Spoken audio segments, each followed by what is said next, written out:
Al'ummar duniya, salamun alaikum wa rahmatullahi wa barakatu. Muna godiya ga 'yan uwa muminai duk sanda muka yi bidiyo suna isar mana da saƙon yana kaiwa inda muke buƙata saƙon ya kai. A wannan magana ce kai tsaye game da Muhammadawa. Na ce Muhammadawa 'yan ɗariƙa, 'yan shi'a, 'yan ƙadiriya da 'yan ashabul kafi da sauran muminai da suke zaune a Kano wanda suke kishin annabi Muhammad sallallahu alaihi wasallama. A haƙiƙa 'yan uwa,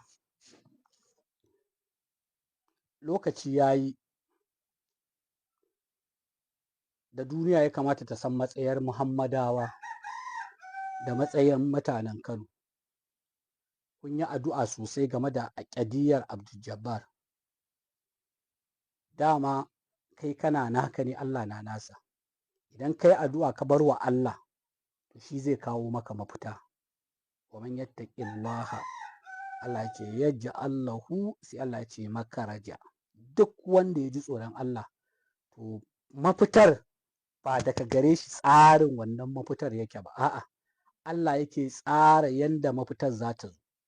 To Allah ne ya tsara yanda mafitar za ta zo. Shi yasa Allah ya fara raba kan waɗannan mutanen tun yanzu. Kwankwaso da shi kansa Abba. Dukansu biyu sun zalunci Malam Abdul Jabbar na rashin adalci. Kwankwaso, kana kan mulkin Kano, masu dogon gemun nan suka kawo Malam Ibrahim Shekarau sai da suka kada ka.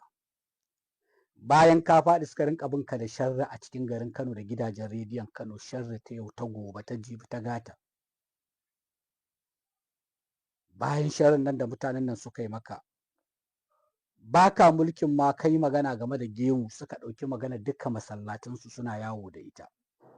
Da masallatan cikin Kano har na wajen garin Kano suna zagin ka, maƙiyin annabi, maƙiyin sunna annabi, ba ka son addinin musulunci. Sheikh Abdul Jabbar ya tsaya kan ƙadiyan nan yana yaƙi da ita, maganar gemu ya rinka rushe ta, sai da ya gamsar da al'umma saboda kai. Amma kun kusa ko sau ɗaya lokacin da aka ba gwamnati baka iya gaya wa Abba duba al'amarin Kwankwasa ba, baka taɓa ba.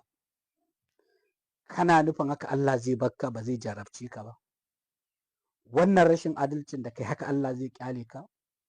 To ka fara gani ne da kai yau, wallahi sai dai in ka tuba. Abba kai kuma mun ganka a durƙushe a gaban Sheikh Abdul Jabbar, ya faɗo ta magana mai girma da bai kamata in nanata ta ba. 'Yan uwa kun san magana. Ya ce ko za a yayi man lauhil mahfuz ya ga ba sunanka ne a rubuce ba. Kai, kana gabansa ba zan ma ci gaba da maganar ba. Sheikh Abdul Jabbar yi wannan maganar. Aka zo zaɓe, ka ci zaɓe, aka yi inconclusive, ya ce a'a a ba wanda ya ce, fito yana yaƙi. Sai da ya baƙin jini a wajen Ganduje. Wannan shine asalin rigimarsa da Ganduje da ta kai shi wannan yanayi, saboda kai kaɗai Abba, ba saboda wa'azinsa ba, saboda kai kaɗai. Bayan nan ya fito ya gaya al'ummarsa su yi katin zaɓe saboda kai. Suka yi katin zaɓe, suka fita tururuwa suka zaɓe ka Abba. Ka ci mulki. Me suke nema a wajenka? Adalci. Me suke nema? Adalci. Ba su ce ka cire Abdul Jabbar, Sheikh Abdul Jabbar daga cikin ƙadiyar nan ba, daga cikin laifin nan ba, a'a adalci suke bukata. Kuma shi Allah ya ce ali wala yajrimannakum shana'anu qaumin, Allah ce ala Allah ta'dilu i'dilu huwa aqrabu littaqwa. Allah ya ce kada ƙiyayyar wasu mutane ya hana ku yi musu adalci. Allah ce ku yi adalci. Lokacin da Malam Lawan ya yi wannan abun da aka kawo gabanka, ba kai nuna ƙarfin mulki ba, saboda kana da wata ajanja a ranka ko? Sai ka gaya wa al'umma cewa maganar ka ɗauke ta ka kai ta shuhura, ka ce su duba su fitar maka da me, da yana da laifi ko bai da laifi, don wannan abu ne da ya danganci malinta. To lokacin da ya kawo, me ya hana ka ɗauki ƙadiyar Abdul Jabbar ka kai ta shuhura, ka ce su duba maka, kuma ka gaya musu da babban murya, kai fa wannan dalilin da suka baka har gaban Allah shine mafitarka, shine shaidarka, dan kai ba karatu kai ba. Idan suka duba wannan kadiyar suka ce ma Abdul Jabbar na da hannu a ciki, sai ka janye hannunka. Adalci kenan. In suka nuna cewa akwai wani abu da aka yi da ba daidai bane, sai ka yi adalci, abinda kadai mutan Kano suka nemi a gunka Malam Abba. Ka ƙi. To dama ƙarshen ne zai zo. Dan shi mulki da kake gani, ka duba saman kanka za ka gani. Wane ya zo ya tafi. Dan Allah ke ba da mulki. Qulillahumma, inji Allah, malikal mulki. Tu'til mulka man tasha wa tanzi'ul mulka mimman tasha wa tu'izzu man tasha wa tuzillu man tasha bi yadikal khair. Innaka ala kulli shay'in qadir. Allah shine ke ba da mulkin sa ga wanda ya so a lokacin da ya so.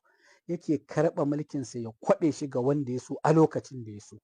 Allah yana ɗauko ƙasƙantacce wanda bai isa ba daga cikin ashabul kafi, Allah zai bashi mulkin Kano.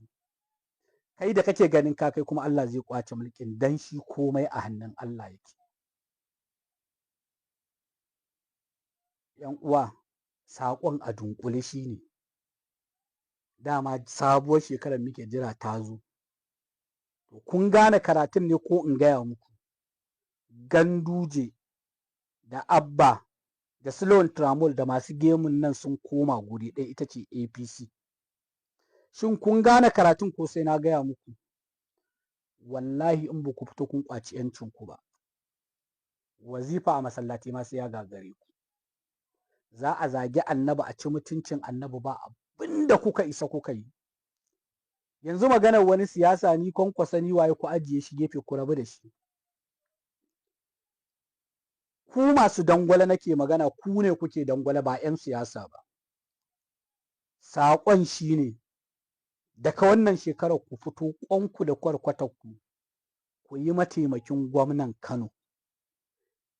Mun gan shi gurin maulidai ba ɗaya ba ba biyu ba, kuma kafin ya hau wannan matsayin ya gaya wa duniya shi ɗan ɗariƙa ne. To ku gaya wa duniya ɗan ɗariƙa za ku yi a Kano. Don ƙuri'in Kano ta 'yan ɗariƙa ce, su suke ba da ƙuri'a. Ku fito ku gaya wa mutane. Daga yau su fara tallansa, 'yan ashabul kafi, inda gaske kuna kishin malamin ku. Mutan Kano kuna kishin ɗariƙarku. Mutan Kano kuna kishin kanku. Da gaske kanku kuke kishi. Ba wani abu kuke kishi a baku kuɗi ba, da gaske. To ku fito daga yau ku nuna wa duniya ku mataimakin gwamna kuke, dan shi ɗan ɗariƙa ne. Ku fito ku yi tallansa. Me Kwankwasa ke takama in an yi iyo ni ne mai matasa, suwaye matasan 'yan dangwale. To ku fito kuma ku gaya wa duniya mataimakin gwamna za ku yi.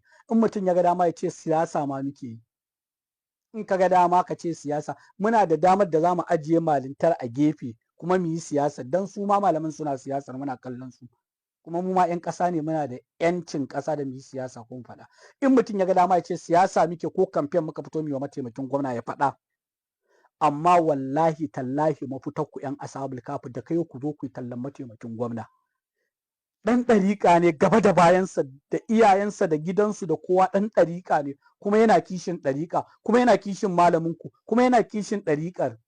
Ita za ku zo ku gaya wa duniya sai mataimakin gwamna. Daga yau ku fara liƙa hotunansa a motocinku da mashinanku da gurin aikinku, ku shiga gidan rediyo, ku hau Facebook, ku liƙa profile ɗinku, ku gaya wa duniya mataimakin gwamna kuke yi. Daga yau in kuka ji saƙona, ku fito ku fara.